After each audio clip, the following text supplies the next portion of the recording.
Okay, so where I left you last time at Divorce to Dominance here, I ran out of phone storage space. So we'll start there by just telling you a little bit here of what I'm doing again, because like I said, I want to do not only what got me through the divorce, but also talk a little bit about working out, because that's important as well. We'll break some of these down deeper as we go. But here, what I'm going to do today is I'm going to start with the threes, which are, here, there, and there. And then I'll go back to ones because those are high demand as far as number of sets that I need. So I'll go back down. Anyways, that's where I'm going with. So I'll start with the triceps and just break that down. But one good thing that I got was, technically as I'm recording this, I haven't even, uploaded this yet. The last two videos actually, I haven't even uploaded yet. But what was nice was I was trying to, I want questions and I want to be able to get through those specifically when they have them, because then it's not me just kind of rambling. It's a little more controlled.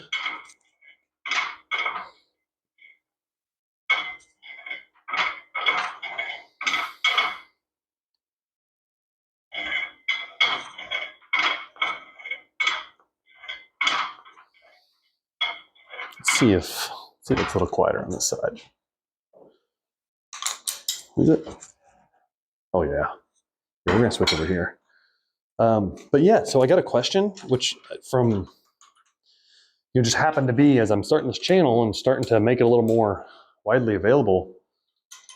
One of my personal clients I have here locally, he had a question for me, which was phenomenal.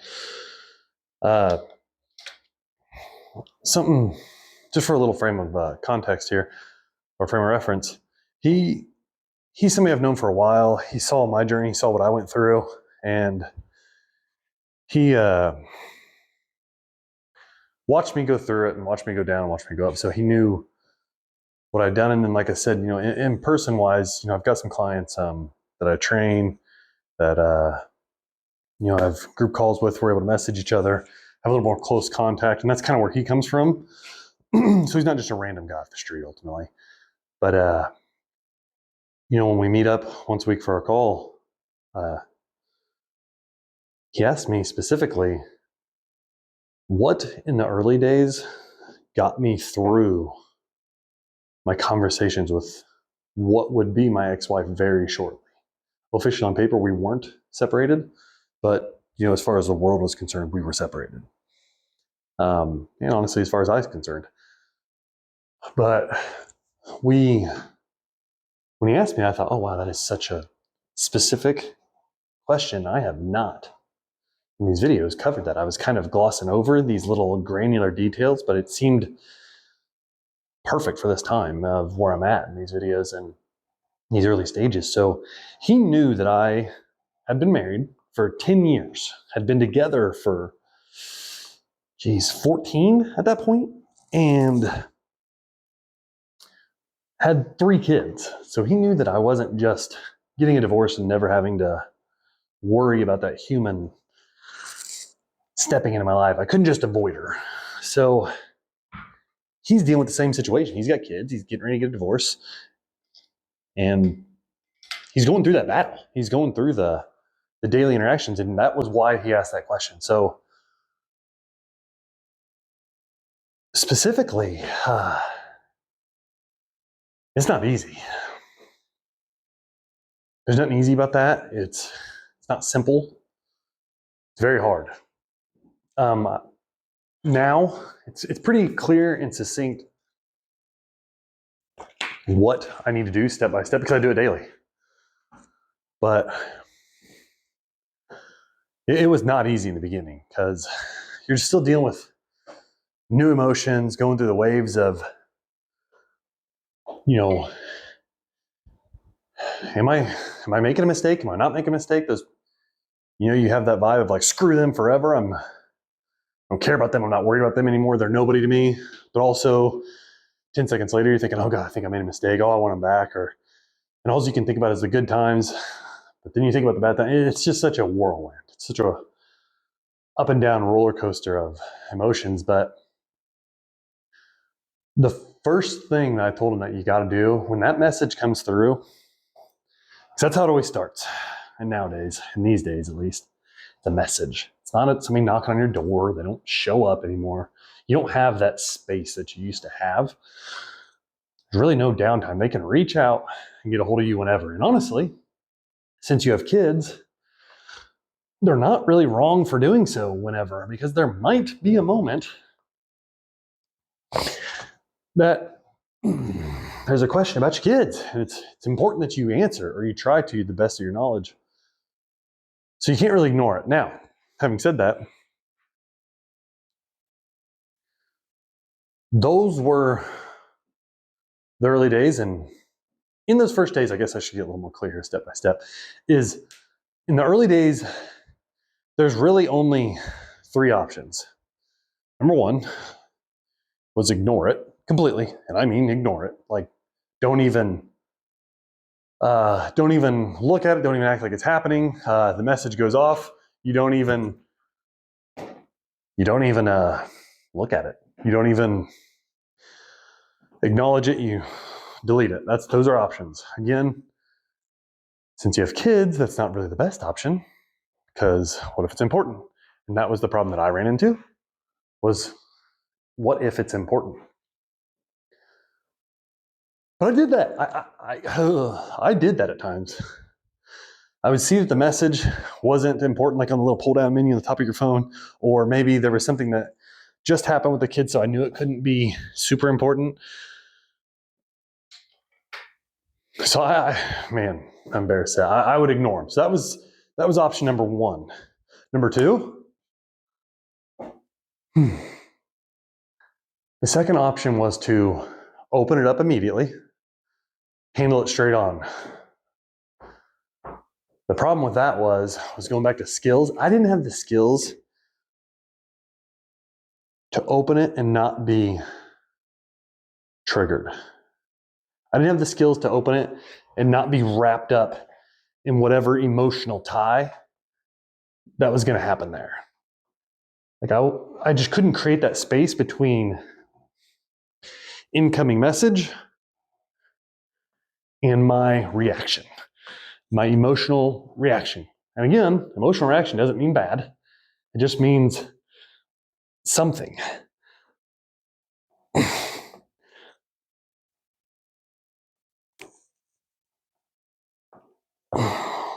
So that was option number 2. It was to open it up and just be triggered.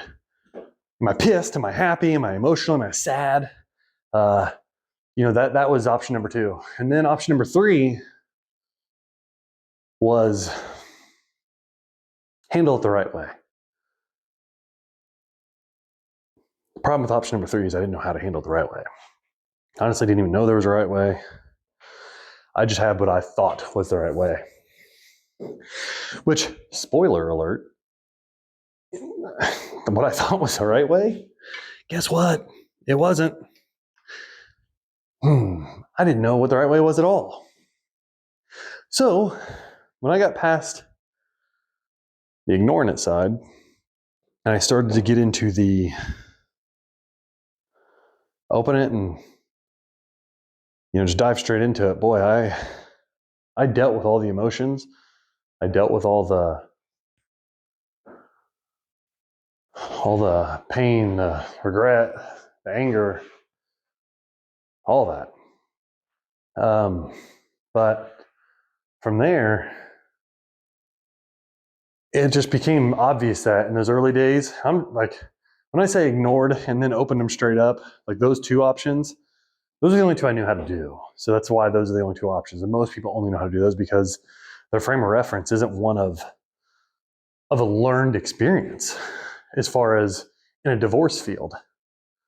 It's a learned experience of being together and how you 2 interact from all this time.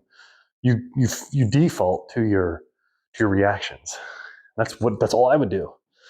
So I knew quickly though that neither one of those were a legit option. It was some sort of mixture of one or the other, or a mixture of both with little subtle things here and there, and which one to lean on a little more than others.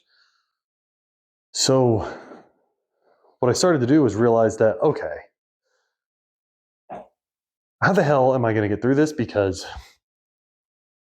I have to do this. Like, I have children, not just like, oh, I've got some older children and we can get through this. However, I mean, I'm talking like at that time, Jesus, 3-year-old, 6-year-old, and a 9-year-old, 3, 6, 9, yeah, somewhere in that range, depending on where their birthday fell that year at that time. So yeah, 3, 6, and 9-year-olds. I mean, I have so many years left to figure this out. I have to handle it. So like I said, I didn't let that go on for long. Like I'm talking only a couple weeks, but again, talking early days of divorce with kids.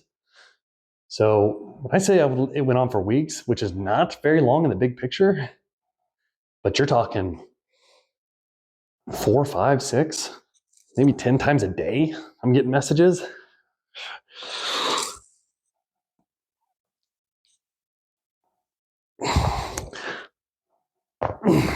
That vary from being important to not being important to emotionally charged to almost manipulative to toying with emotions. Just what, it didn't matter, but those messages all came through.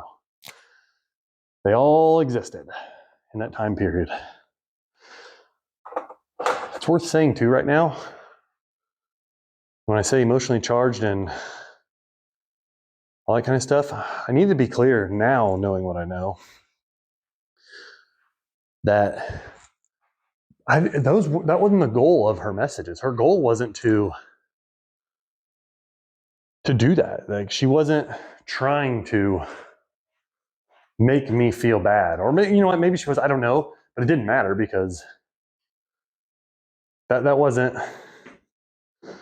that was just the thing that was the emotion that I was labeling it. It's the information that I had that I was deciding was what was happening, which was not reality.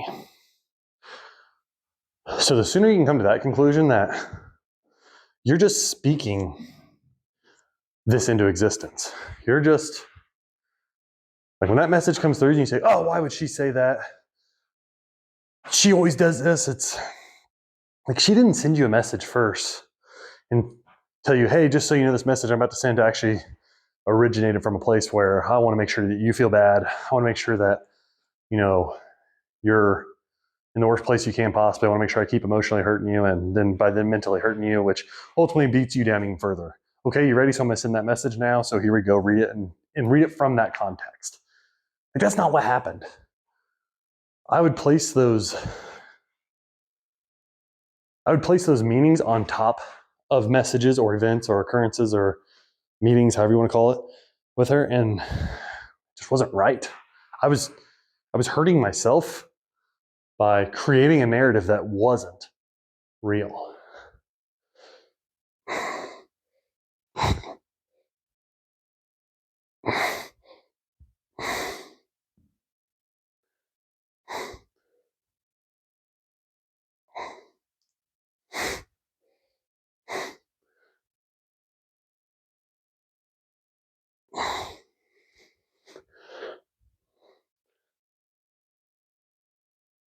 So that was the biggest hurdle, was to understand that she's battling her own deals. Same with anybody else in the world. Any interaction you have, those people are dealing with their own situation. They have their own influences, problems, advantages, all of it. They have it all. But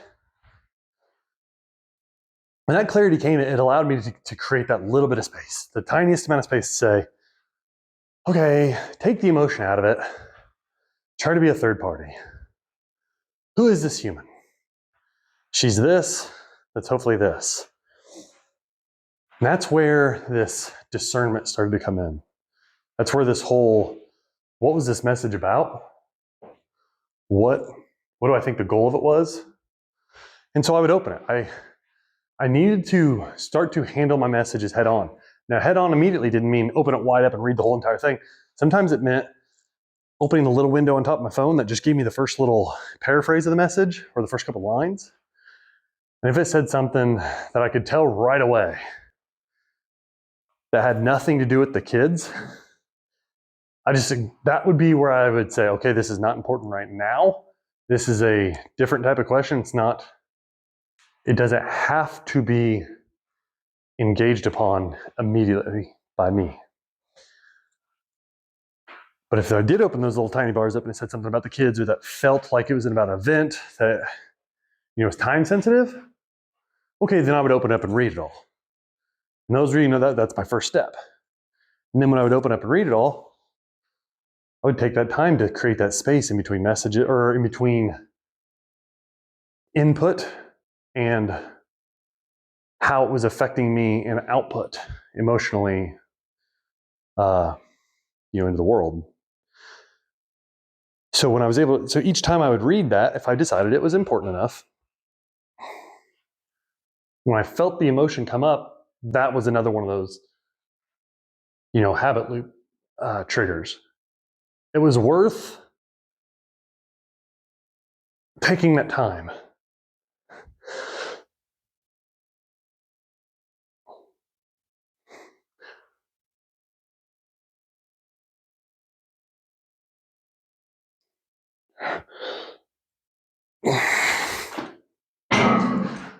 Because it felt a certain way.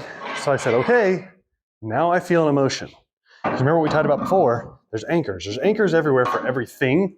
And that was one of my biggest anchors. When I feel an emotion, interrupt. Pattern interrupt. And that interruption was, hey, there's an emotion. Doesn't matter whether it's good, bad, right, or wrong. Remember, there is an emotion happening. You feel a type of way. Why? Create the space. Where is it coming from? What's its root? Why do I feel this way? Am I creating a narrative, or do I feel it's founded? All that happens pretty quick. It was slow in the beginning, but it happened quicker and quicker and quicker. But that's the path that I'd take it through. So that would be it. And another thing in those early days, because this is all happening in the beginning, is there was times, man, that I sucked at that, dude. I would tell myself, don't get caught up in these emotions. And I'd read something, and man, it would be like those buttons. Like, that person knows how to push your buttons the best. And holy shit, there were times I would read something and it just felt like it was like button, button, button, button. And there was times I just sucked at it, man. I couldn't, in that time, I wasn't able to stop and do that. Holy shit, I'd be worked up. I'd be all pissy. I'd be in a bad mood.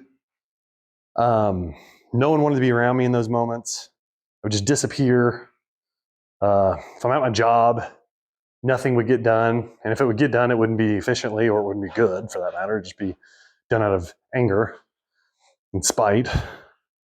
So the craftsmanship, the quality wasn't there. So I have to go back and redo it anyways. And then also, nobody wanted to be around me physically.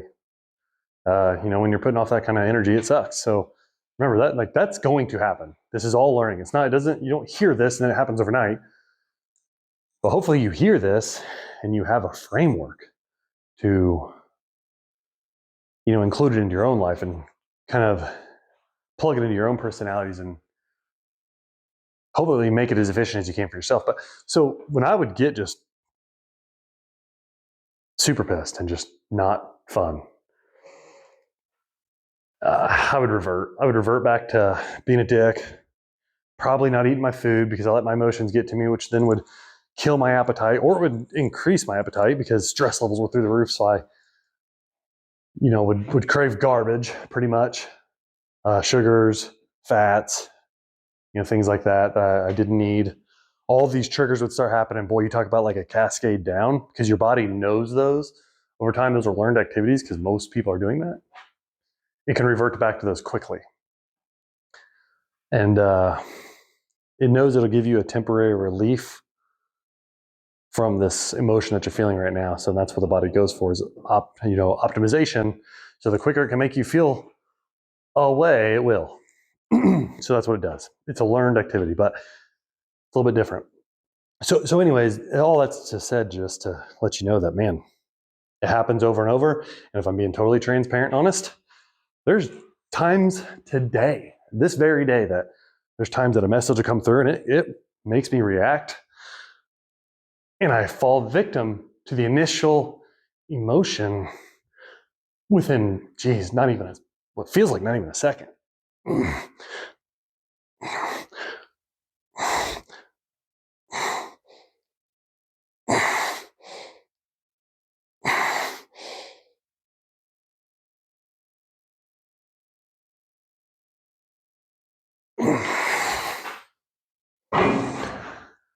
But over time, once that hits, I can pattern interrupt. I can say things. But where I was going with that was, there's times I physically, and again, all the way to this day, that I'll have to physically move, which goes all the way back to the beginning, which is massive action. Take massive action. Like, I'll physically be sitting down and read something, and I can feel that emotion. And to pattern interrupt, I'll have to like stand up, move a little bit. Hell, I'll walk in one little spot. If I'm on a ladder, I'll get down off the ladder. If I'm sitting at my desk, I'll get up off my desk. But I'll physically like shake my head. Like move. If I've got room in the space that I'm in, I'll just go for a walk. Make myself right. I'll get a drink of water, whatever it needs to be. To pattern it up, to get myself moving, get my head right, get things calmed down. Because it almost feels like a fight or flight moment. That's not what it should be. It's not that. It's not a fight or flight. It's not a fight or flight moment. It's literally a conversation. And it's not even that. They're not even there face to face. Take the moment to truly state out loud what the reality is. Oh, she sent a message because she had a thought, or had a question, or had an emotion. It doesn't matter what it is, but that's where it's coming from. And it's just a digital thing happening on this phone. This doesn't have to affect this. Like, you can have your environment and keep control of it, because that's the other thing in all this. Is control the controllables. We've all heard that. We've all heard these random statements, stoic quotes, whatever, placed upon literally everything, but without breaking it down specifically to that. So control the controllables in this space, in the divorced man space, in trying to recover from that and get your life back on track. What that means is, guess what? The only thing you can control, literally the only thing, is you. You can control your body. You can control your thoughts. And you can control your emotions. That's all you. There's times you can't even control your environment. Yeah, you can move from a room to another room. Yeah, you can get out of the space of certain people. But like, sometimes you're just in your truck, or you're in your vehicle, or sometimes you're just, out in the storm. Like, who knows what? Sometimes you're in the meeting. So that's the environment. Like, you can't always control that either. Sometimes your life demands that you be in a certain circumstance. So you can only control yourself within that. So control the controllables, control you. You can't control her. You can't control what the input is. So just understand that. Like, getting all worked up and explaining to yourself, first off, because you'll sit there and repeat it to yourself. Why does she do this? Why does she do that? Why is it always this? Why does she always that? And she never this, and she never that. You're speaking in absolutes. Always and nevers. You're telling me that she always does this? There's never, not even been one time, not even once, that person did a thing good that you can sit back and think, oh, damn it, you know what? Never mind. She did do that pretty good. She was decent at that. It's like, maybe remind yourself of that. Maybe remind yourself of the times that it wasn't the worst case scenario always. Because that's important. It's important to understand that, because as you remind yourself constantly, of how bad everything was. That's all you're going to do. So then the immediate reaction is the loop, the habit loop. Input from her means output of negative, because you've constantly beat that down over and over and over. She always, she never, she always, she never. Dude, just stop. Just stop. Take control of yourself. And again, it's worth saying in this moment too, like that person on the other side, I'm going to stay specific to speaking to your ex in your relationship, because that's what this is about. But this goes literally everywhere. It's not just in a marriage or a relationship or anything like that. I mean, this is literally everywhere. This is bosses, it's kids, it's family members. It's the random person walking down the street. It's all of it. All of it is where this comes in. But having said that, they're not wrong for doing what they're doing. They've got their own shit that they've dealt with their entire life that brought them to this moment. Like everything they've done and thought and reiterated and compound brought them to that moment that interacting with you. And in this moment, it's your ex sending you a message or calling you or having a conversation. Like they're not wrong. They just are. That's it. They just are who they are. And you're not wrong. You're not right. You're not anything. It's just an experience. It's just a moment. And the sooner you can get that, the sooner you'll realize, wow, that's just one tiny, tiny experience in what is a massive cluster of experiences that build up a life.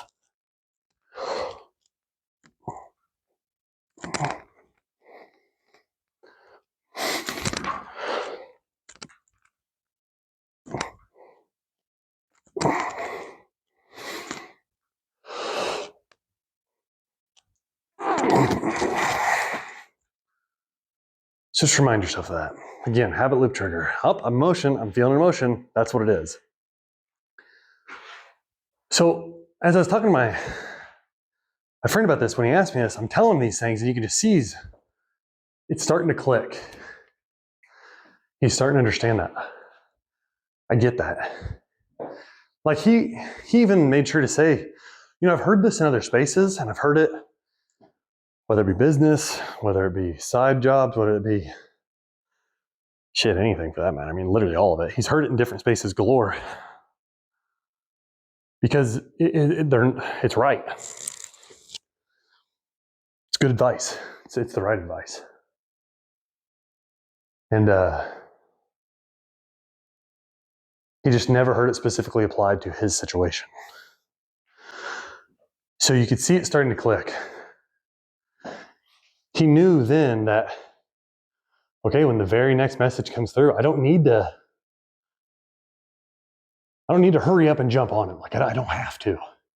Whereas before, he said straightforward himself, man, when I see that message go off, it's anxiety through the roof. It's just, holy shit. What could this be about? Damn it, it's going to be bad. I know it's going to be bad. Should be pissed and everything else. And when we're talking, which again, this is an in-person client. We're friends from the past, all kinds of stuff. I mean, we spent some time together and this is multiple things building on it. But in this moment, he got a message from her as we're talking about this, which is crazy. And it's really not that crazy, actually, now I'm saying it. I mean, it's the woman that he's married to, that he has kids with. So the fact that he got a message isn't crazy at all. It just happened to be the context of what we're talking about is actually pretty expected, really. So, but he did that. And right when he saw that it was her, like he had looked up at me and just said, let's take a minute. And it was so cool to see. Because it was such an immediate reaction I actually got to be there for, which was pretty cool. And I remember having that moment myself, but which took me, weeks and weeks and weeks, maybe even months to get to that point. He was able to do it in what ultimately was one conversation specifically about that. So he was able to create that space and create that separation, which gave him so much just, clarity. It just relaxed. He was able to relax. He was able to take some of that weight and just set it aside And he's going to deal with it over and over and over. And he knows that. We'll probably talk about it more and more, but it's just one of those things that once he was able to see that and understand it, he immediately was able to, implement it and then feel better, which is the goal. That's a win. Like there's many, many wins along the way. But a win doesn't have to be, oh, I'm totally over, I'm married, and I have another family, and I have millions and millions of dollars now. I've won.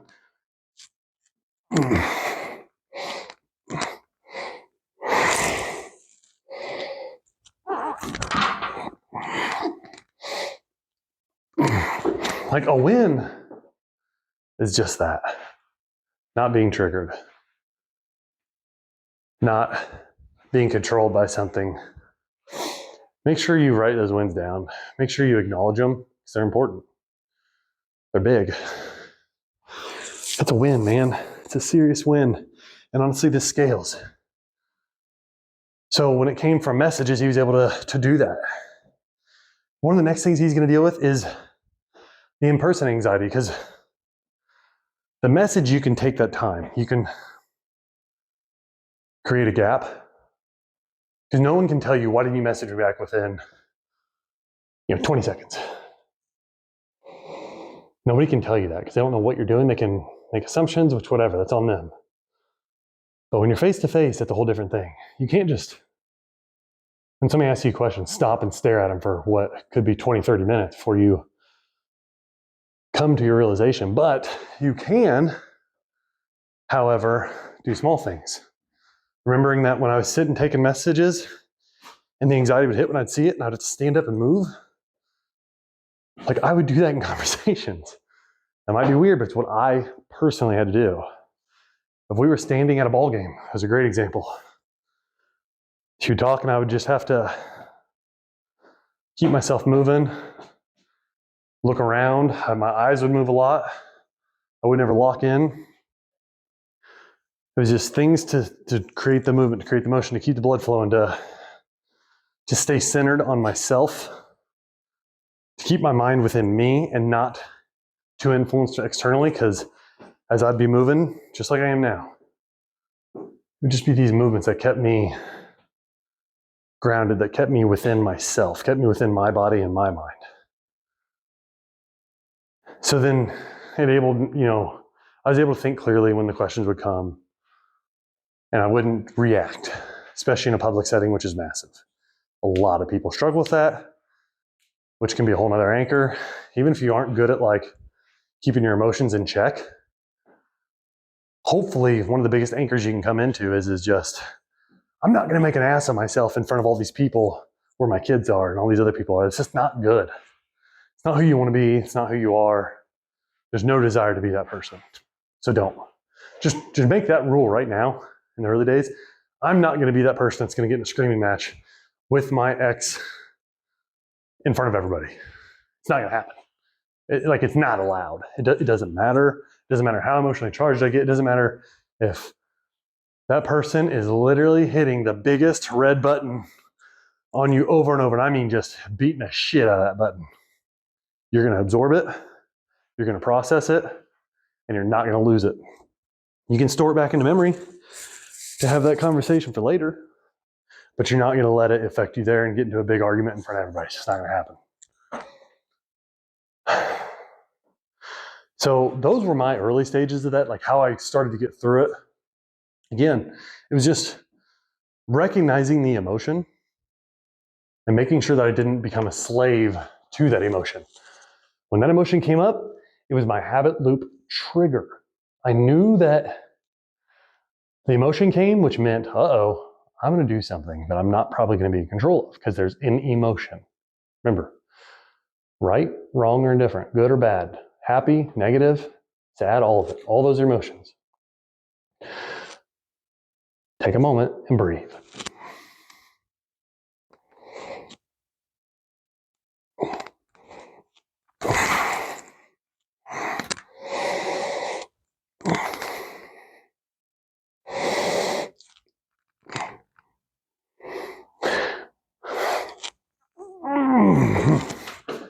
Take that moment, breathe, And remind yourself that you're in control.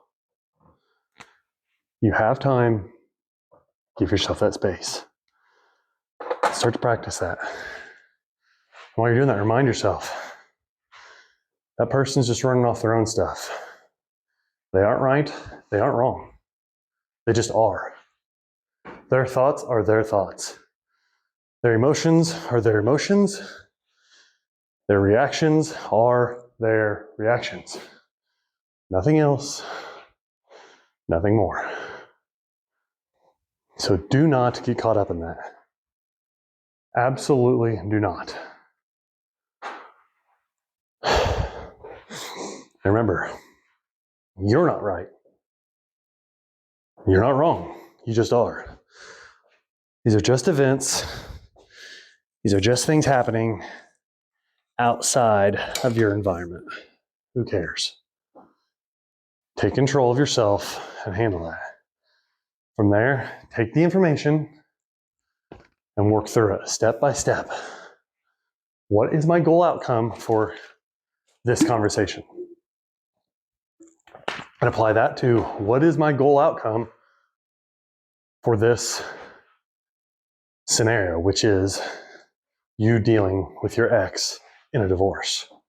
What is my ideal outcome for my life within this scenario?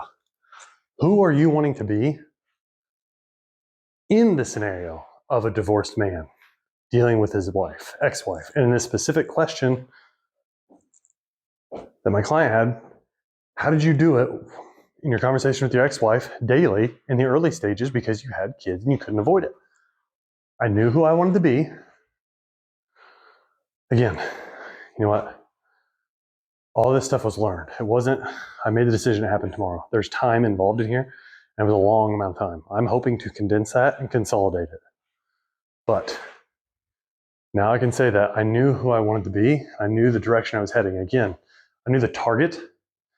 I just didn't know specifically what projectile to use to get to that target the fastest. I didn't know how far down range that target was. Somebody just said, hey, that target's way down that way. And I just started heading. So those were the big things. Was just, who am I right now? Who am I trying to be in my goal outcome of all this? And what would that person down the line do way down here to get to that scenario? So that was it. I mean, that was the answer I gave him. That was looking back on my own circumstances and my own situation. That was it. That's how I knew how to do it. And that is that's what I know to be the best way, is to, you are the type of person that what? You need to get an identity. You need to solidify that identity and then act in accordance. And one of the other big things, which is a whole other topic for later, but is, you need to function within the world how it is. Because going back to the whole like people placing labels and blame, and they create circumstances that don't technically even exist. A lot of times it's just people saying, well, they should be this, or that it ought to be this way. When in reality, whether they're right or wrong, that's how it should be, or that's how it ought to be, it's not how it is. So it doesn't matter whether you think that or not. It's not how it is. So interact, treat the situation, and move within the space how it is. Because you can't make everyone understand how it ought to be within your perspective. Because honestly, they probably don't agree. They probably don't agree with what you think. As a matter of fact, sticking with this exact thing, talking with your ex as a divorced man, I can guarantee they don't agree with you on how it ought to be. Like I would bet almost anything on it. Because you wouldn't be a divorced man if you guys totally agreed on that. So, to put it plainly, tell your emotional self to shut the fuck up and stop being a bitch. he got you into that problem. One of the best things I've heard ever is Andy Frisella. He always says, you know, you got a bitch voice and you got a boss voice. The bitch voice is the one you're trying to beat down daily. Every single minute of every single day. The bitch voice is talking and screaming and trying to convince you, and he shows up every single fucking day. You have to create the boss voice, and you have to tell that dude to get the fuck out of the way. And that's just it. That's just the cold, hard truth. And that emotional bitch voice starts speaking up. Handle that motherfucker. That's it. So that's the first side of this. This video is actually a lot longer than I expected. My question was a little deeper when I got it. Like I said, so it's worth bringing up. But you know, now on the fitness side of things a little bit, so I'm kind of doing a quick transition. So you saw the first thing I was doing was triceps. So again, let's go back to this real quick. So on here, I was doing triceps. This is my week again. So it was labeled number 3. The reason it's number 3 is because it only takes, that's supposed to be a 10. Let's just mark that up. It's a 10. Looks like a 6. It's a 10. So it's number 3 because it only takes 10 sets in a week to really get adaptation in that. Same with the other 3s. So we've got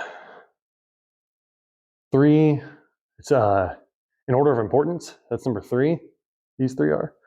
It only takes about 6 sets of exercises in the week. That one takes 4. That one takes 10. We move right along here. We can see what those are, which are front delts, glutes, and hams. And go back up to this 3, which is tries. So those are ones that don't take a ton of sets within the week to grow. So I know that those aren't prioritized first, but I haven't done those in a little bit. So that's where my check marks come in to say which ones did I do these days. So right here, I'm check marking them off. But I'm moving back up to the ones right now. So I just did back, which is pull-ups. It takes 14 sets of those. Right now I'm only doing 3 sets per day. So there's some things in there. Anyways, that's getting a little too granular, but so I'm doing abs right now, which is 16 sets in the week. And I don't know if I'll do buys or not. This video, like I said, is taking a little long, but we'll see. But right now I'm finishing up abs. And that's why I'm doing this. And again, going back to the whole rep scheme and how I'm doing things, one thing you'll notice in these videos are that I'm doing the same exercise over and over and over and over and over when it comes to that muscle group. Like so like abs, for example, you've seen me do these cable machine rope crunches on my knees, kneeling. That's because I'll do these in 4-week clusters, so like a month. Pretty much might as well say this month I'm doing this month I'm doing this month I'm doing this. Because I can track these really, really well. So I don't need to say like, oh, I did this many on rope, but I did this many leg raises, but I did this many sit-ups all within that same week. I can say in that 4-week period, I did cable machine rope crunches, kneeling, for this many reps at this weight. And I can track that through that. And going to that chart of knowing how many sets I need to do, it'll tell me, oh, is this working or is it not? So that's it. So next, I think it's next week. Write that down too. I think next week I'll be changing all of them. So where you're seeing me do pull-ups, where you're seeing me do overhead presses, where you're seeing me do the cable rope crunch, where you're seeing me do the preacher curl bicep, all that will change because I've been doing it for what is 4 weeks now. But I'll pick one exercise for that muscle group and do that same thing for 4 weeks again, okay? And again, I'll chart it all, whether it be reps, whether it be weight, depending on how, like if it comes to plates, I can move those up incrementally very well. Same with dumbbells. The cable machine, it only jumps in 10-pound increments. And as you can tell, when we're doing abs, I'm already at 160. I'm on set number 2. Like I'll do 180 on this machine. It says it's 180 pounds. Who knows whether that's right or not? I don't really care. It's just the metric that this machine has. So I'll have to go up in reps. So here, I'll be doing this.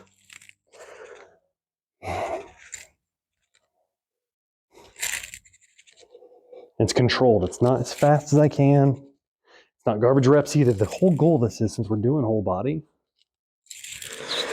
is to push you to almost your limits.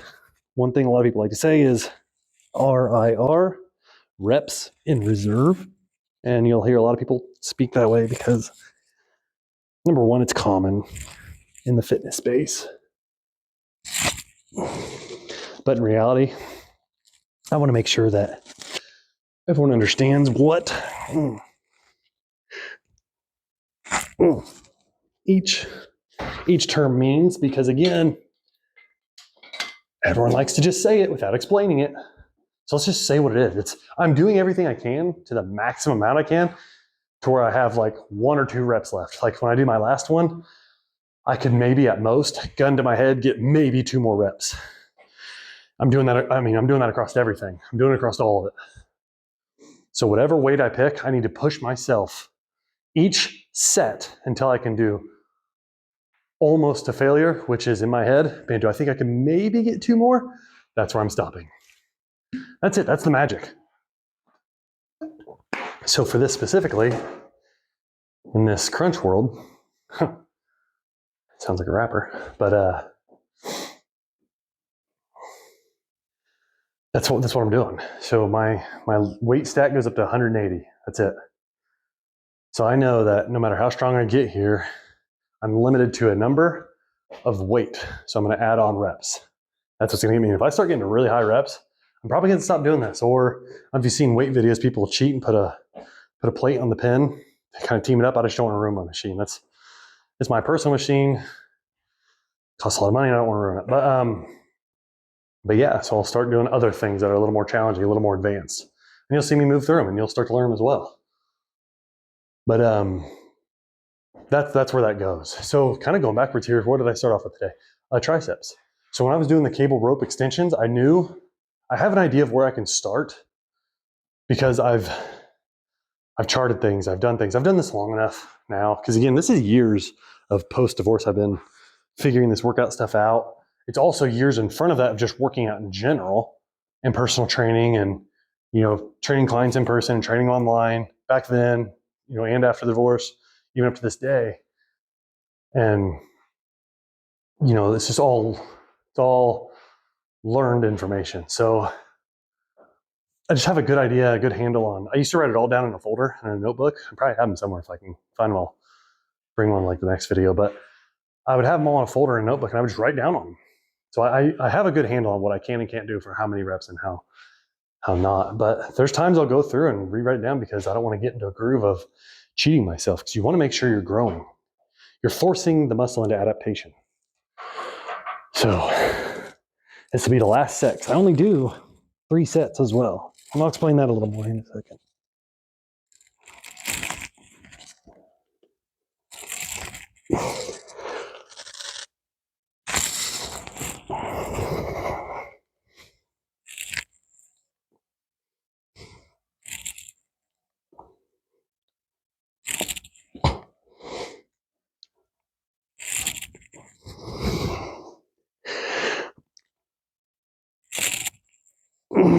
That's probably the last one I can do under control. So that would be it. Now I can probably squeeze out 2 garbage more reps, but that's where the end comes in. Same thing with the triceps, like I was talking about. We want to make sure we're, the full range of motion. We want to make sure we're hitting the very end. We also want to go into a full stretch to get that full range of motion in the triceps. So I am going to go ahead and number 1, we'll mark this down on our calendar here. Set it right there. Let's do that. So we have what was abs right there. We come over to Friday, check it off. So back to what I was talking about here. This is where I was getting at. So the 16, across all these days, I'm doing 3 sets right now of abs. So 3 sets, 3 sets, 3 sets, 3 sets, 3 sets. So, 3, 6, 9, 12, 15. I'm only going to do 1 more set in this next 2-day range of abs to hit maximum effective volume for the week to grow my abs, to make sure they, are getting worked. So I'm doing that across this board here. So I do everything is threes. I'm going to start changing to where some of them are fours because they're starting to cluster too much and my body's not getting adaptation. It's just taking a little time to recovery, which is not what you want. Time to recover, yes. But the problem is some of these I'm clustering too close. Like see, I've got these gaps between back, which is a big muscle group. I'm only doing 3. So you're only talking there's 3, 6, 9 so far. I need 14. I've only got 2 days left. Like that's gonna be tough. Like it's 5 sets, which I can do that in one deadlift session or something, but, or I mean, well, no, I'm not deadlift because I'm doing pull-ups. What I'm getting at is that's why I'm starting to space these. So I might start doing like 4 for back each day. So that way it's not as clustered and I give myself time to rest and recover and let my body, have some adaptation to grow. Because if it's only focused on recovery, it doesn't give itself enough time to grow, well, you're not going to get anything. It's going to be hard. Let's do biceps real quick. And what time we got right now? Okay, I'm going to pick the kids up from a sitter here soon. And we'll just get after this. So, again, bicep curls. My little tiny space heater because it's November here in the Midwest. Just not plugged in right now, so that's fine. But gotta have it available. Never know when it might be 70 or -7 here in the Midwest, so that's kind of what we're dealing with. But yeah, so I'm gonna do biceps, 3 sets. I'm gonna push myself to maximum effort. And that'll be it. Since I've done pull-ups, that's also a back and biceps exercise, so my arms are pretty warm. I'm not gonna sit here and act like they're totally warm. So I don't want to overdo this. Like I wouldn't want to overload this to where I'm only doing 4 reps right now. I'll probably get around, 12 to 15 on this first part. And we'll go from there. But this will be set number 1. I'm going to see into the workout too. So you got to respect that part too. You've kind of gone through a good amount, but your biceps aren't gassed because you're doing a full body workout, not doing a full bicep day. And having to work these to where they're just completely tired. So what's nice is one thing that I've had happen over time is I've done the whole overtraining and all that crap. That's something I struggle with a lot. So I'm a very active person and I just want to work out. And I have a physical job. And I coach all my kids' sports. And I help with the high school here locally. So I'm an assistant coach on that as well. So it's just constant movement. And I'm training people in the gym personally and coaching them personally. So there's a lot happening.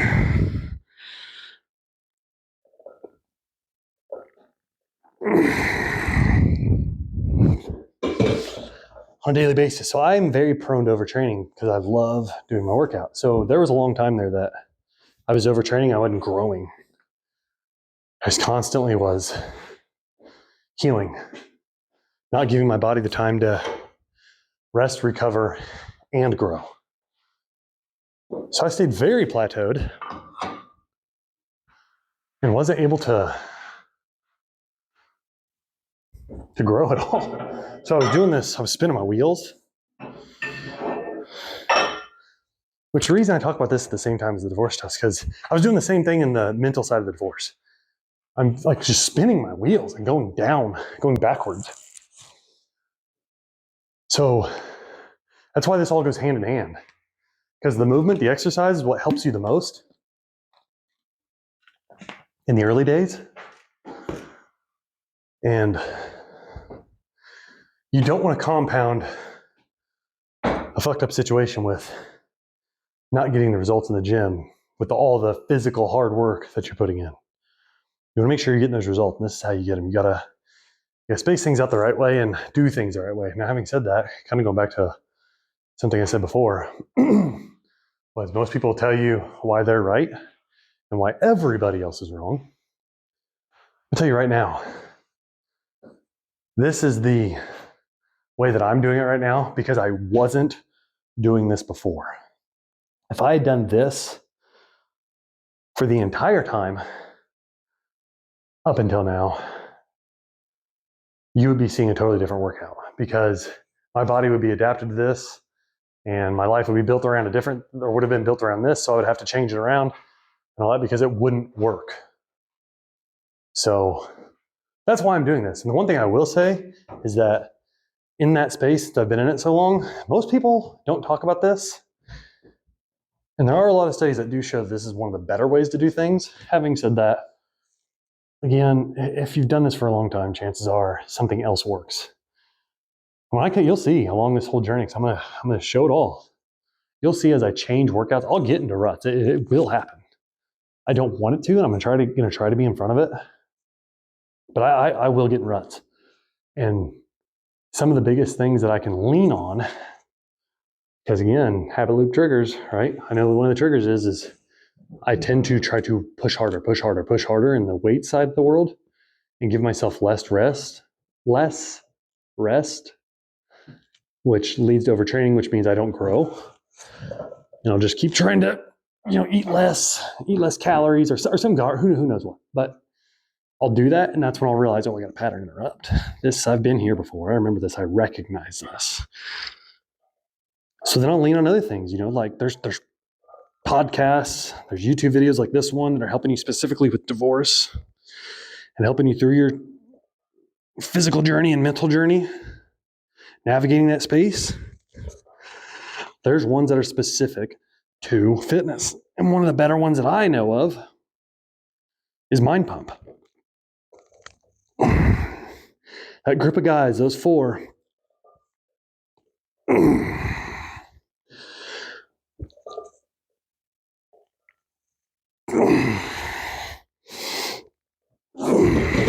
have such a vast amount of knowledge that it's hard to ignore it. And honestly, they come from such a real way, because other than their training programs, which there's a bunch of them, they're not trying to sell you stuff. They have partners they deal with, yeah. But they're legit products. They've been vetted. They do the thing. But they're there to help. And it's just worth checking out. Again, that's Mind Pump. They're awesome. So that's one of the people I'll lean on. That's one of the sources I lean on for when it comes to the fitness side. When I start getting stale, I'll go to people like them that have shown themselves to not be too heavily influenced. But also don't spend too much time hanging on me. It's not my life. Because if you sit and only consume one thing, before you know it, you won't have your own thoughts. So just be careful there. Again, if you've done the right vetting process, if you've paid attention, what the goals are for your life and why you're using that as a tool towards your in-game goal, chances are you're not going to overconsume and get yourself too caught up. But just be sure that in the early days, you're looking at it from all sides. You're giving yourself the, why are they saying that? Why are they saying that? And what could they be wanting out of this? Then when you come to that conclusion, you listen to them. Like I said, when I get my habit loop trigger, man, I'm not getting gains. I'm starting to obsess over when can I work out, my calories and everything else, like getting obsessed in a bad way, and I'm not seeing progress. That tells me right there, I'm doing something wrong. I need to, go consult with my, with the people that I have deemed worthy of getting knowledge from them, So that's pretty much it. So yeah, when I finish off this bicep exercise here, I'll do it all the way up to, this is literally my last set. I'm gonna do it all the way up to till there's, gun to my head, maybe 1, maybe 2 reps left in the tank. And that's gonna be it. So that's the fitness side again. This doesn't have to be complicated. It doesn't have to be all this stuff. All the people that say, you have to do this type of move. You have to do a hinge movement. You have to do a compound movement. You have to do a singular movement. And then this. And okay, you're right. There's tons of studies showing that this or that type of workout, whatever they're talking about, is the perfect way at that time to get the most. Okay, cool. Or, you could just work out. That's fine too. And make sure you're not overdoing it. Make sure you're working your whole body towards the goal that you've set for yourself. And once you achieve it, reset the goal. Push the target further down range.